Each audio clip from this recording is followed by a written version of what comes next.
The Galactic Council had been watching humanity for 300 years now, and they were not impressed at all. The ancient beings who ruled the stars looked at Earth and saw nothing but primitive creatures who had somehow stumbled into technology they barely understood. When humans first achieved faster than light travel, the council members laughed behind closed doors and made jokes about the angry little mammals who thought they belonged among the stars. The oldest civilizations in the galaxy had been traveling between worlds for millions of years, and they saw humans as children, playing with dangerous toys. Commander Jake Morrison stood on the bridge of the UNS Defiance and watched the sensor readings with growing concern. The ship was humanity's flagship and the most advanced vessel Earth had ever built, but right now that did not feel like enough. Every screen on the bridge showed the same terrifying information. The Zenthari Empire had just entered human space with the largest invasion force anyone had ever seen. 10,000 warships were moving in perfect formation toward the outer colonies, and they were not bothering to hide their intentions. The Zenthari had studied humanity for decades, and they believed they knew everything about how humans fought their wars. Admiral Lisa Crawford sat in the command center deep beneath Earth's surface and felt the weight of billions of lives pressing down on her shoulders. She had spent 30 years in the military and fought in dozens of conflicts, but nothing had prepared her for this moment. The Zenthari transmission played again on the main screen, and she watched the alien commander deliver his ultimatum with cold efficiency. Humanity had 24 hours to surrender all their colonies and submit to imperial rule, or face complete annihilation. The message was clear and brutal, and left no room for negotiation or compromise. Jake Morrison had seen the intelligence reports about the Zenthari Empire, and he knew exactly what surrender would mean for humanity. The Zenthari did not believe in mercy or peaceful coexistence, and every species they conquered became slaves in their expanding empire. They had destroyed entire civilizations that refused to submit, and turned thriving worlds into lifeless rocks when their demands were not met. The Galactic Council watched these atrocities happen, and did nothing because the Council did not interfere in what they called natural galactic evolution. To the ancient species that dominated the stars, the rise and fall of younger civilizations was just part of the cosmic cycle. Lieutenant Commander Ryan Blake worked through the night reviewing battle plans that had been decades in the making. He was young for his rank at only 32 years old, but he had earned his position through brilliance and dedication that impressed even the most skeptical senior officers. The strategy laid out before him was radical and unprecedented, and went against everything the Galactic Council thought they knew about human military doctrine. Blake had helped design parts of this plan himself, and he knew that it would either save humanity or doom them all to extinction. There was no middle ground and no second chance if anything went wrong. The Zenthari fleet moved through space with absolute confidence, and their commanders broadcast messages of inevitable victory across all frequencies. They mocked human weapons as primitive and human tactics as predictable, and human courage as nothing more than desperate foolishness. The alien officers had studied every battle humanity had ever fought, and analyzed every strategy Earth's military had ever used. They believed they had seen everything humans could possibly do in combat, and they were certain that nothing could surprise them or challenge their overwhelming superiority. Lisa Crawford gathered Earth's military leadership for an emergency meeting that would determine the fate of their entire species. Generals and admirals appeared on screens from bases across the solar system, and from ships positioned throughout human territory. Every one of them knew that the next 24 hours would be the most important in human history, and that failure meant the end of everything they had built since leaving Earth. Crawford looked at the faces of these men and women who had dedicated their lives to protecting humanity, and she felt a fierce pride mixed with terrible fear. Jake Morrison pulled up the tactical display and studied the Zenthari fleet positions with careful attention. The enemy had arranged their ships in traditional formations that had proven effective for thousands of years across countless wars. These formations were documented in Galactic Council military databases that every member species had access to, and they were considered the peak of strategic efficiency by civilizations far older than humanity. But Morrison and his team had spent years studying those same databases and finding weaknesses that the ancient species had never bothered to look for. Complacency was the price of living for millennia without facing real threats. Ryan Blake checked the countdown timer and felt his heart rate increase despite years of training to stay calm under pressure. The Xanthari had given humanity 24 hours to respond, but Earth's military had no intention of waiting that long. Every second the enemy fleet spent in human space was another second they could gather intelligence or adjust their strategy. The plan called for humanity to respond exactly when the Xanthari expected them to be paralyzed with fear and uncertainty. Blake had run the simulations thousands of times, and he knew the timing had to be perfect. Down to the second, the Galactic Council observers tuned in from across known space to watch what they assumed would be humanity's last stand. Ancient beings who had witnessed the birth and death of countless civilizations settled in to observe another young species learn the harsh lessons of galactic politics. Some of them placed bets on how long Earth would hold out before surrendering or being destroyed. The most optimistic gave humans a week before their military collapsed and their colonies fell. The pessimistic observers thought humanity would surrender within days once they realized the futility of resistance. Lisa Crawford stood before the assembled military leadership and delivered the final briefing before operations began. Her voice was steady and strong and carried the weight of command that had been earned through decades of service. She reminded them that humanity had been underestimated since the day they reached the stars, and that every species in the galaxy had dismissed them as primitive and aggressive and destined for early extinction. But humans had survived and thrived and built something worth protecting among the stars. Now it was time to show the galaxy exactly what humanity was capable of when pushed to the edge of annihilation. Jake Morrison returned to his station on the bridge of the UNS Defiance and prepared for the order that would change everything. Around him, the crew worked with quiet efficiency and focused determination that came from months of preparation and training. Every person on that ship knew their role and understood what was at stake. The countdown reached its final minutes, and Morrison felt a strange calm settle over him. Humanity had been building toward this moment for 3 centuries, and now there was nothing left to do but execute the plan and hope that human ingenuity could overcome alien superiority.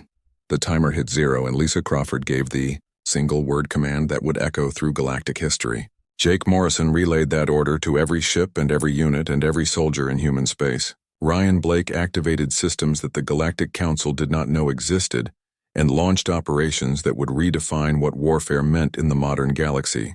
The Xanthari fleet continued its advance completely unaware that everything they thought they knew about humanity was about to be proven catastrophically wrong. The Xanthari vanguard reached the outer colonies expecting fierce resistance and massive defensive fortifications, but instead they found absolutely nothing. Empty space stations drifted in silent orbits around abandoned planets, and every sensor sweep came back, showing 0 human military presence. Confusion rippled through the alien command structure as reports flooded in from multiple star systems showing the same inexplicable pattern. 17 human colonies had been completely evacuated without triggering a single alarm or detection system.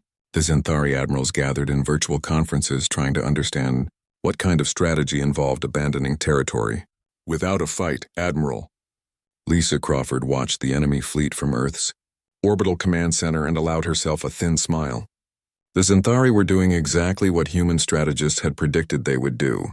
The alien fleet was spreading out across multiple systems, trying to locate the main human defense force and establish control over the abandoned colonies. Every movement they made pulled their ships further apart and stretched their formation thinner. The Xanthari were so confident in their superiority that they never considered the possibility that the empty colonies might be part of a deliberate plan rather than a panicked retreat. Captain Sam Rodriguez sat in the pilot seat of his stealth frigate and watched the Xanthari battleship pass within 500 meters of his position. The human ship was hidden in a debris field that sensors read as nothing more than destroyed satellites and broken equipment from the evacuated station. Rodriguez and his crew had been sitting in complete silence for 6 hours waiting for this exact moment. Around him, in other debris fields and dark corners of space, 299 other human ships waited with the same patient discipline. The Xanthari used traditional military formations because those formations had worked perfectly for thousands of years, and they saw no reason to change what had always brought victory. The signal came at exactly hour 0 minute 0 second 0, and Sam Rodriguez pressed the activation button without hesitation. His ship did not power up weapons or drop stealth fields to attack.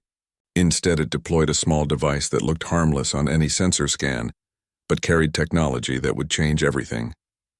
300 human ships deployed identical devices simultaneously across 5 light-years of space, and the effect was immediate and devastating.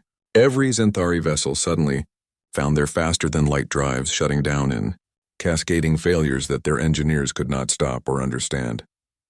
The technology humans had codenamed Project Cascade was elegant in its simplicity and brutal in its effectiveness. Human scientists had spent decades studying the exotic matter that powered alien FTL drives and discovered that certain quantum frequencies could destabilize the delicate balance required for faster-than-light travel. The Galactic Council species had used the same drive technology for millions of years, without ever considering that someone might find a way to weaponize the physics involved. The Xanthari fleet spread across multiple star systems suddenly, could not retreat or call for reinforcements, or maneuver at speeds that made their numerical superiority meaningful. Major Claire Bennett led her fighter wing out of hiding the moment the Xanthari drives went offline. Her squadron was one of 50 that had been positioned throughout the theater of operations, waiting for this exact moment. But these were not traditional fighter attacks meant to engage in ship-to-ship combat. Instead, Bennett's fighters deployed thousands of automated drones that scattered across the battlefield, like a swarm of mechanical insects. Each drone carried a small payload specifically designed to exploit weaknesses in Xanthari shield technology. The aliens had shared their defensive specifications, openly within Galactic Council networks, never imagining that information could be turned into weapons against them. The drones moved in patterns that Xanthari tactical computers were not programmed to predict or counter. Human warfare had always been chaotic and unpredictable compared to the rigid doctrines of Council species. Earth's military had learned through centuries of fighting each other that unpredictability was often more valuable than superior firepower. The drones did not attack in formation or follow standard tactical approaches. They swarmed and scattered and regrouped in ways that made targeting solutions impossible to calculate. Xanthari point defense systems fired wildly, trying to stop the small, fast-moving targets, but human engineers had designed the drones to be nearly impossible to hit with weapons calibrated for large ship combat. Captain Rodriguez watched his tactical display as the Xanthari formation began to collapse. Under the pressure of systems failures and drone attacks, the alien commanders were trying to regroup and establish defensive perimeters, but every order they gave was based on assumptions that no longer applied. Their ships could not maneuver at FTL speeds, and their shields were failing against weapons specifically designed to bypass their frequencies. The careful formations that had brought the Xanthari Empire victory in countless wars became traps that locked ships into predictable positions. Human forces knew exactly where every enemy vessel would be, because the Xanthari could not deviate from their standard tactical doctrine even when that doctrine was failing catastrophically. Claire Bennett led her fighters through the chaos with precision that came from years of training in environments that Council species considered too dangerous for military exercises. Humans had grown up fighting wars on a planet with unpredictable weather and terrain that changed constantly. They had learned to adapt and improvise in ways that species who lived in controlled environments for millions of years had forgotten.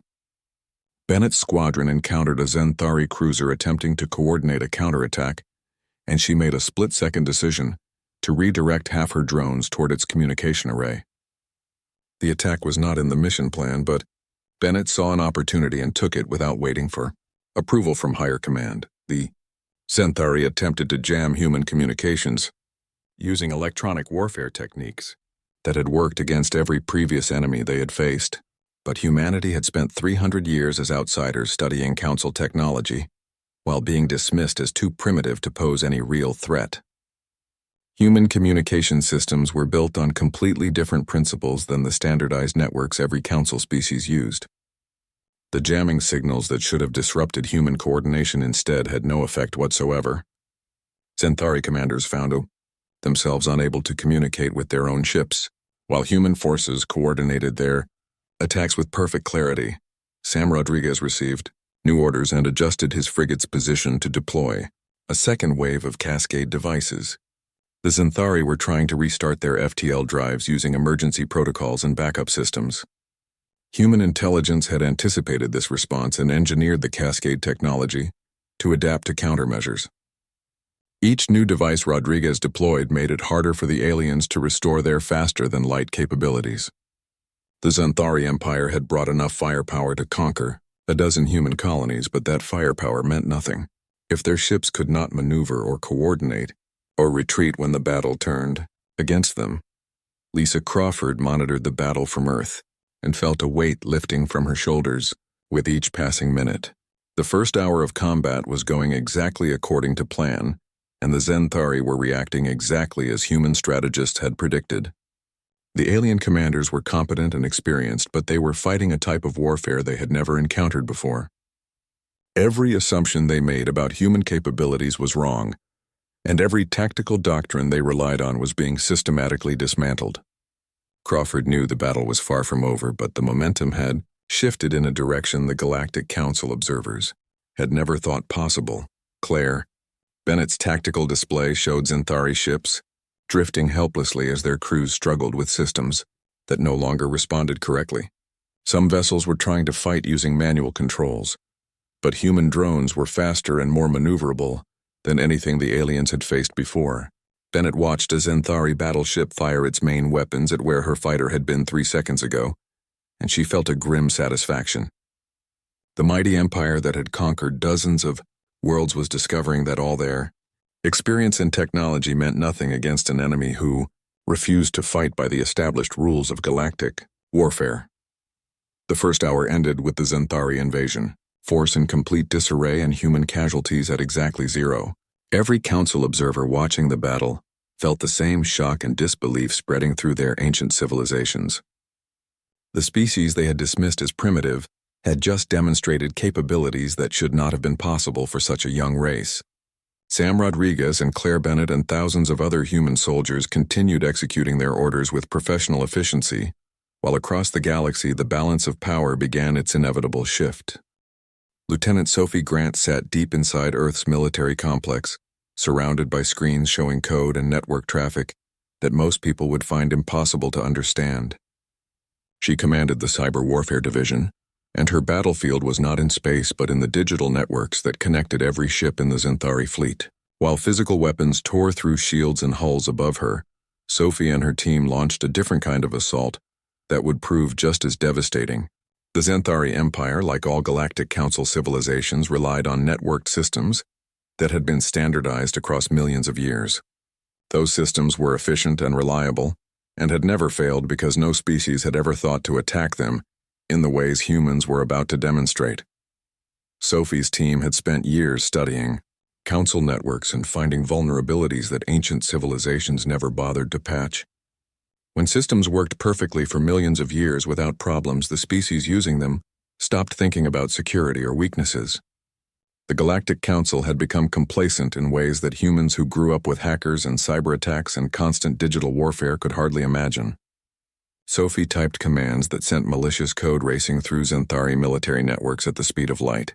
The code was designed to hide itself perfectly and wait for exactly the right moment to activate and cause maximum chaos. Colonel Nathan Perry watched his tactical display as confusion turned to panic among enemy ranks.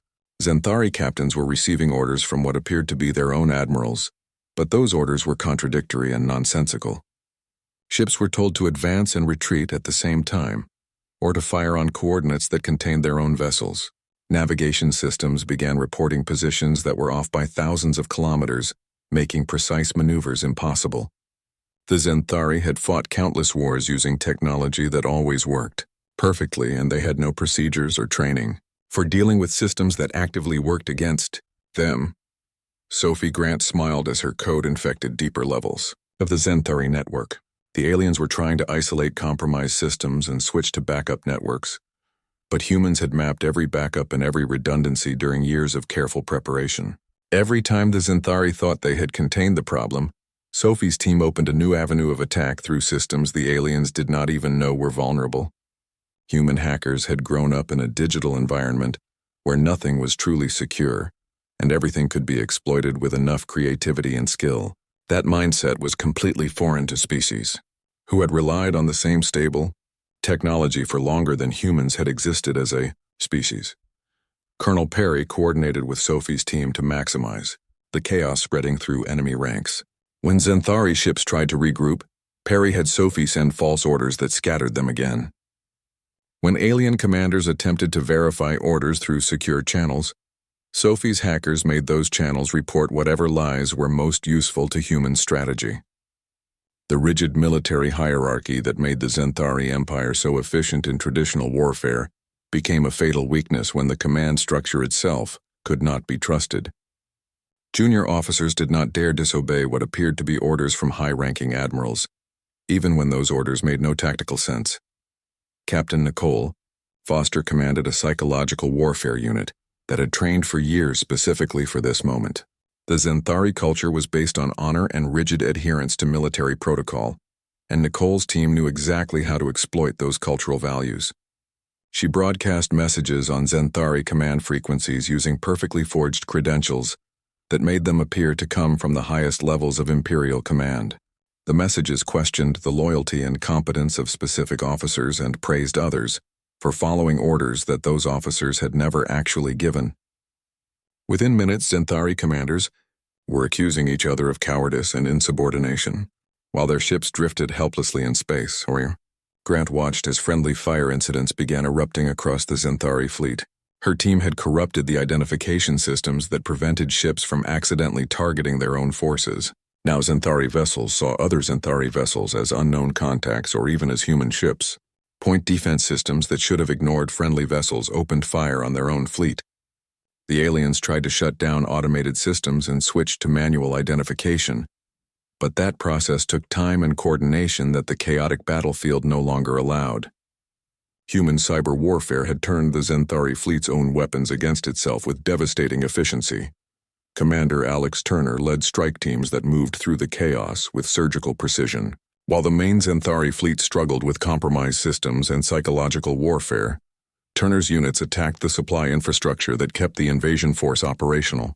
The aliens had established ammunition depots and fuel reserves and repair facilities in systems they had occupied during their initial advance. Every one of those facilities had been mapped by human reconnaissance over years of careful surveillance. Turner's teams destroyed critical supplies using small fast ships that struck and disappeared. Before the Zenthari could respond, Nicole Foster's psychological operations reached new levels of effectiveness as Hour 3 approached. She had her team broadcast surrender offers that appeared to come from high-ranking Zenthari officers. Other messages claimed that the Empire had ordered a full retreat, but that traitorous commanders were refusing to obey. The rigid Zenthari military culture had no experience dealing with this kind of confusion and manipulation. Officers who had trained their entire lives to follow orders without question suddenly did not know which orders were real or who they could trust. Some ships did actually attempt to surrender, believing the false messages, while others fired on vessels they thought were crewed by traitors. Sophie Grant coordinated with Turner's strike teams to maximize damage to Zenthari logistics. When her hackers identified a supply depot, Turner's ships were already moving to attack it. When enemy forces tried to protect critical infrastructure, Sophie's team fed them false information about human attack vectors that sent defenders rushing to the wrong locations. The Zenthari had brought enough supplies for a campaign lasting months, but humans were destroying or capturing those supplies faster than the aliens could protect them. An invasion force without ammunition or fuel was just a collection of expensive debris floating uselessly in space. Colonel Perry reviewed the tactical situation and felt satisfaction at how perfectly the plan was working. The Zenthari Empire had studied human military doctrine for decades, but they had only seen what humans wanted them to see. Every battle humans fought in view of Council observers had been carefully staged to hide true capabilities and create false assumptions about human strategy. The Zenthari thought they understood human warfare, but they had been analyzing deception and misdirection, while the real preparations happened in secret. Now that carefully constructed illusion was paying dividends as the aliens discovered that everything they thought they knew was catastrophically wrong. Nicole Foster watched Zenthari morale collapse as the third hour progressed. The alien warriors had entered human space absolutely certain of their superiority and inevitable victory. Now their ships did not work properly, and their commanders gave contradictory orders, and their supplies were being destroyed by enemies they could not catch or counter. The psychological impact was devastating, and exactly what human strategists had intended. Foster knew that breaking enemy morale was often more effective than destroying enemy ships. A demoralized force that did not believe victory was possible had already lost regardless of how many weapons they still possessed. Sophie Grant's team began the final phase of their cyber assault as Hour 3 drew to a close. They had spent 2 hours infiltrating and disrupting, but now they moved to completely dominate the Zenthari network. Every system on every ship was now potentially compromised and responding to human commands instead of alien ones. The Zenthari tried desperately to purge their networks and restore control, but Sophie's code was designed to resist removal and regenerate from hidden backup copies. The aliens would need to completely rebuild their computer systems from scratch, and that was impossible to do while under attack in hostile space. Commander Turner's strike teams completed their destruction of the last major Zenthari supply depot and began withdrawing to defensive positions. The invasion force that had entered human space with enough resources to conquer a dozen worlds now had barely enough fuel to keep life support running. Zenthari engineers were performing miracles just to keep critical systems operational, but there was no way to sustain combat operations without the supplies Turner had systematically destroyed. The mighty empire had been reduced to survival mode in just 3 hours of combat against an enemy they had dismissed as primitive. Colonel Perry sent his status report to Admiral Crawford and included a recommendation to proceed with the final phases of the operation. The Zenthari invasion force no longer posed a meaningful threat to human territory. Their ships were crippled by compromised systems, and their supply lines were destroyed, and their morale was shattered beyond repair. What had begun as the largest invasion force in galactic history was now just a hell. Admiral Lisa Crawford authorized the final phase of humanity's response and felt the weight of history pressing down on every decision she made. For 4 hours, human forces had systematically dismantled the Zenthari invasion fleet without firing more than a handful of actual weapons in traditional ship-to-ship combat. The demonstration had been deliberate and carefully calculated to send a message not just to the Zenthari Empire, but to every species in the Galactic Council. Crawford knew that the next hour would determine humanity's place in the galaxy for generations to come. She took a deep breath and gave Commander Jake Morrison the order to broadcast humanity's message on all frequencies in every known language. Jake. Morrison stood on the bridge of the UNS Defiance and felt the eyes of the entire galaxy watching him through Council surveillance networks. He had rehearsed this speech dozens of times, but now that the moment had arrived, the words felt heavier than he had imagined. Morrison began speaking in a calm, clear voice that carried absolute confidence and unmistakable authority. He informed the Zenthari Empire that their invasion had failed completely and that their fleet was now at humanity's mercy. The terms he offered were simple and non-negotiable: immediate withdrawal from all human territory, full reparations for the invasion, and a formal peace treaty that would be enforced by human military power if necessary. Captain Rachel Morris stood beside Morrison as he delivered the ultimatum, but her attention was focused on the second part of the message. This was the part that would shock the Galactic Council more than anything that had happened in the battle. Morrison began listing classified military secrets from not just the Zenthari, but from every major Council species. He revealed defensive capabilities and strategic weaknesses and technological vulnerabilities that should have been impossible for humanity to know. Each revelation was specific and detailed and undeniably accurate.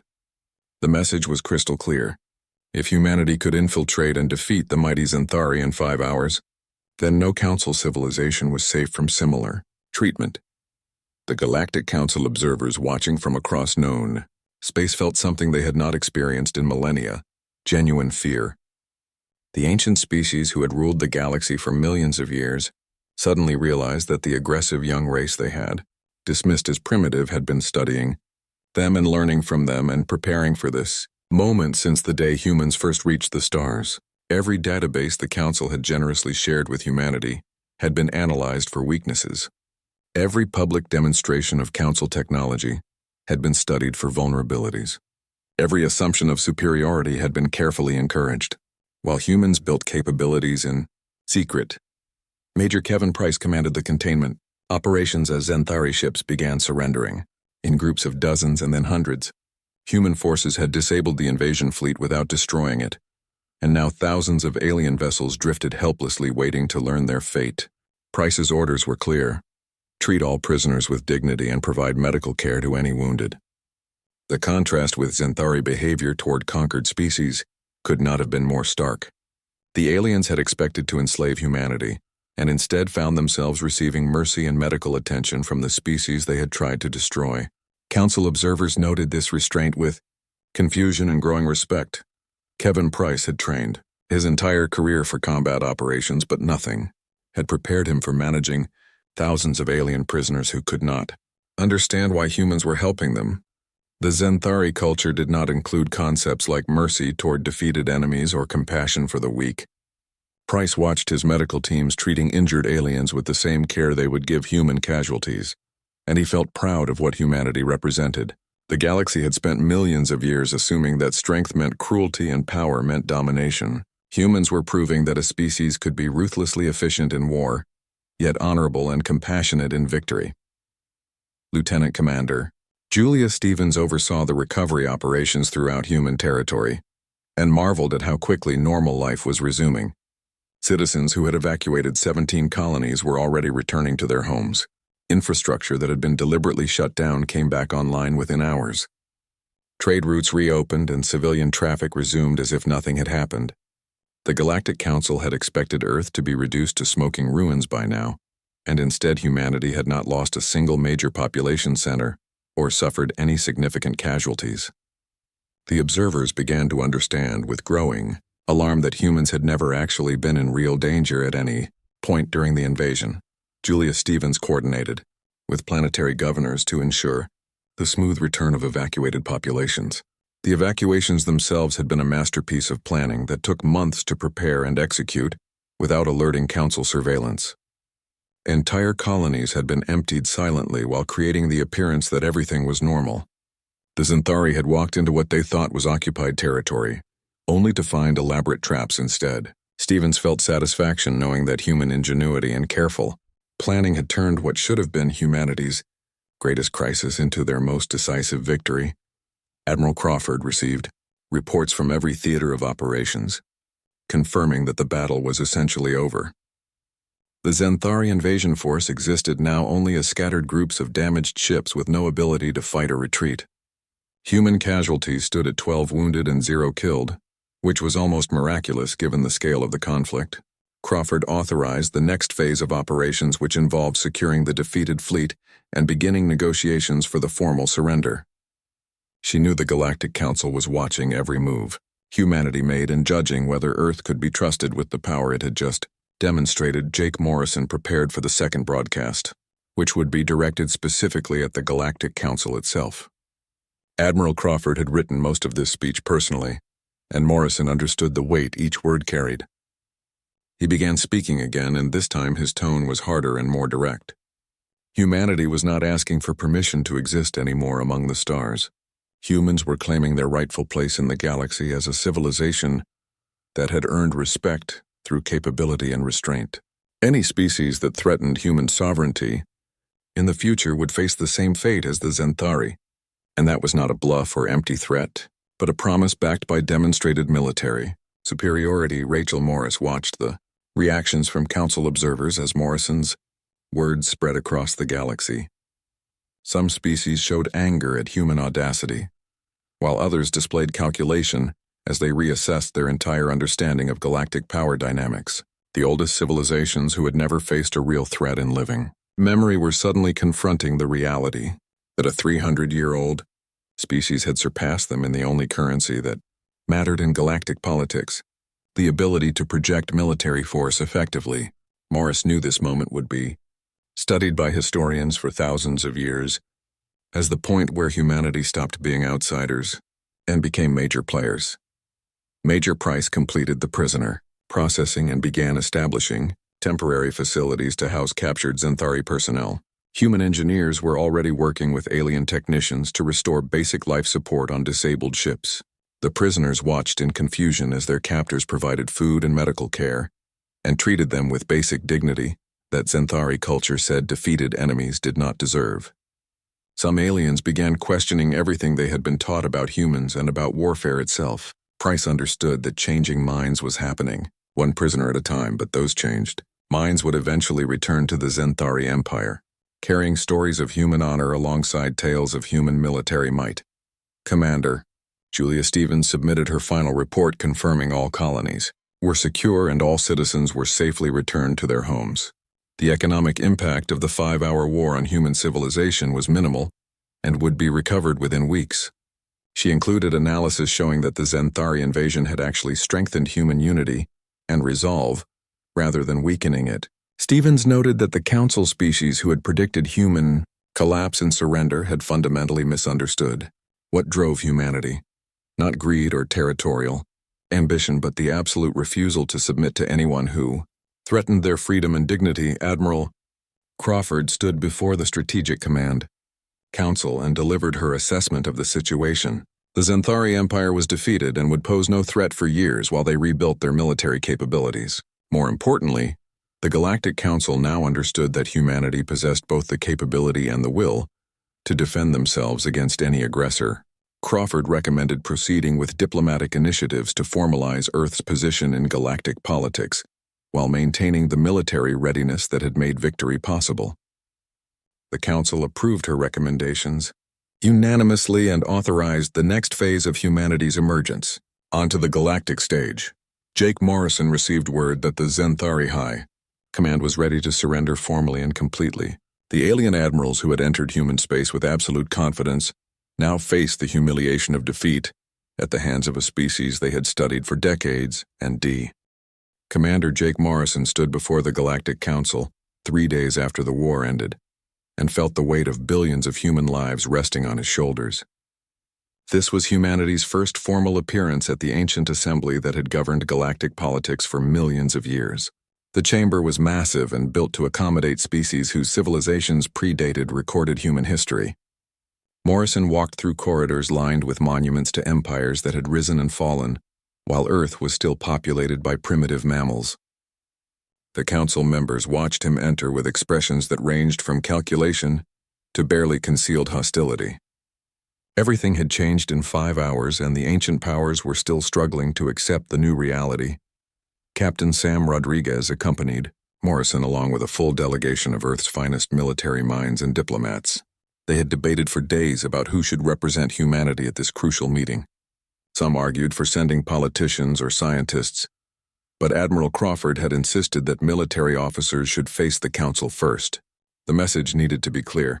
Humanity had earned its place through strength and capability, not through begging or negotiation. Rodriguez felt every eye in the chamber tracking their movement as the human delegation took positions at the center of the massive room. The silence was profound and intimidating in ways that combat had never been. The council chairman was a crystalline entity from a civilization so old that its origins were lost to time. The being existed as pure energy contained within a lattice structure that glowed with soft blue light.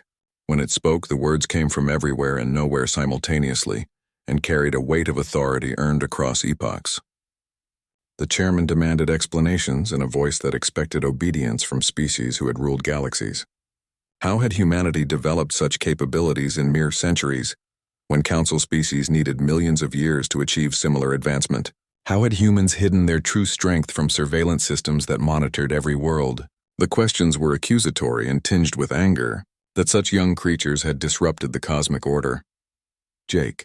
Morrison took a breath and began his response with words that Admiral Crawford had helped him prepare. Humanity had not hidden anything from council surveillance. Every technology humans used in the 5-hour war existed in council databases available to any member species.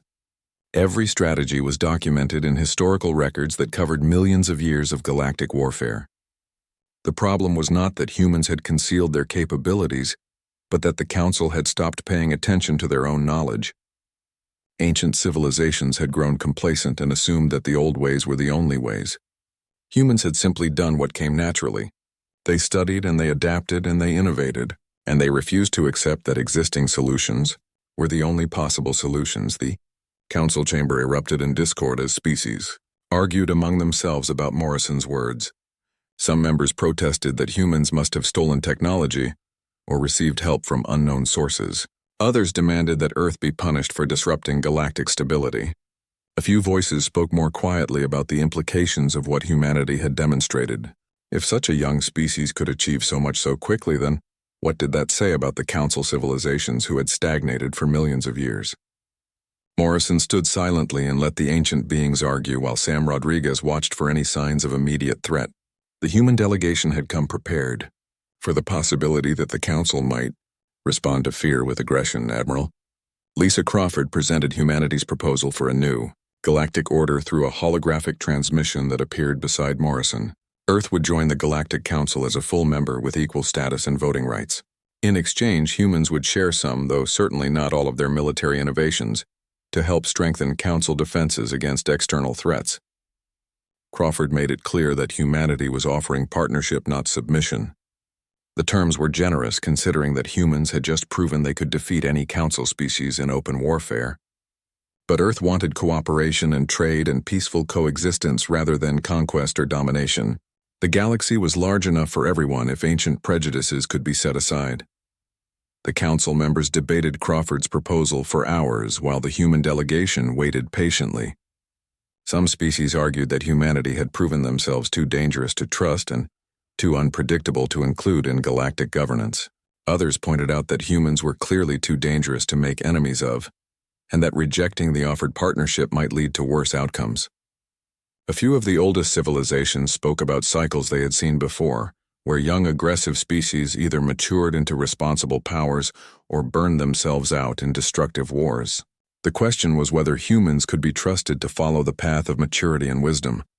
Lieutenant Ryan Blake was given the honor of addressing the Council's concerns about future conflicts. He spoke with a directness that made some Council members uncomfortable, but that others found refreshing after millions of years of diplomatic doublespeak. Humanity did not want war and never had wanted war. Everything humans built had been for defense and for ensuring that no species could threaten Earth's sovereignty or survival. The 5-hour war against the Xanthari had been a demonstration of capability, not an expression of cruelty or aggression. Blake made it absolutely clear that if any Council member threatened humanity again, the response would be just as swift and just as overwhelming, but that humans much preferred to build rather than destroy. Sam Rodriguez watched the body language and energy patterns of Council members as Blake spoke. Some species were genuinely considering the human proposal, while others remained hostile and suspicious. A few members seemed almost relieved that someone had finally challenged the stagnant order that had governed the galaxy for so long. Rodriguez understood that the Council would eventually accept humanity's terms not because they wanted to, but because they had no real choice. The balance of power had shifted in 5 hours, and everyone in this chamber knew it. The only question was whether the ancient civilizations could adapt to the new reality or whether they would cling to the past until irrelevance consumed them. The Galactic Council called for a formal vote. After 12 hours of debate and deliberation, the chairman explained that accepting humanity's proposal required a 2/3 majority of all Council members. Species voted according to complex systems that weighed factors like age and territory, and historical contributions to galactic civilization. The human delegation watched as voting proceeded with agonizing slowness. Each species took time to announce their decision and explain their reasoning. Some votes came with conditions or reservations, while others were offered freely. The tension in the chamber built.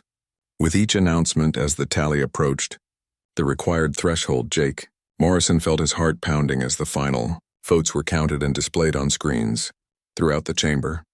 The proposal had passed, but barely, and with significant opposition remaining. Humanity would join the Galactic Council as a full member, but the road ahead would be difficult. Many species still viewed Earth as dangerous upstarts who had gotten lucky against the Xanthari. Others worried about what humans might do once they had access to even more Council resources and knowledge. Morrison understood that earning genuine acceptance would take years or decades of proving that humanity could be trusted with power. Admiral Crawford appeared again via hologram to formally accept the Council's decision on behalf of Earth and all human territories. She thanked the species who had voted in favor and acknowledged the concerns of those who had opposed. Crawford promised that humanity would prove itself worthy of membership through actions rather than words. She committed Earth to supporting Council initiatives and contributing to galactic security, and working toward peaceful solutions to conflicts whenever possible. But she also made it clear that human sovereignty was not negotiable and that any future aggression toward Earth would be met with the same decisive response the Xanthari had experienced. The human delegation prepared to leave the council chamber as the session concluded. Morrison and Rodriguez and Blake walked together through corridors that suddenly felt less intimidating than they had hours earlier. They had accomplished what 3 centuries of human diplomacy had failed to achieve: recognition as equals among the ancient powers. The cost had been a 5-hour war that shattered galactic assumptions and forced the Council to confront uncomfortable truths about their own stagnation. Morrison wondered what historians would say about this moment in 1,000 years and whether humanity would live up to the potential they had demonstrated, Captain. Rodriguez looked back at the Council chamber one final time before the human delegation boarded their transport. The crystalline chairman watched them leave with an expression that was impossible to read. Rodriguez understood that earning the Council's trust would be a long process full of challenges and setbacks. But humans had survived everything Earth could throw at them, and then conquered the stars despite being dismissed as primitive by every species they encountered. If humanity could win a war in 5 hours against impossible odds, then surely they could find a way to coexist peacefully when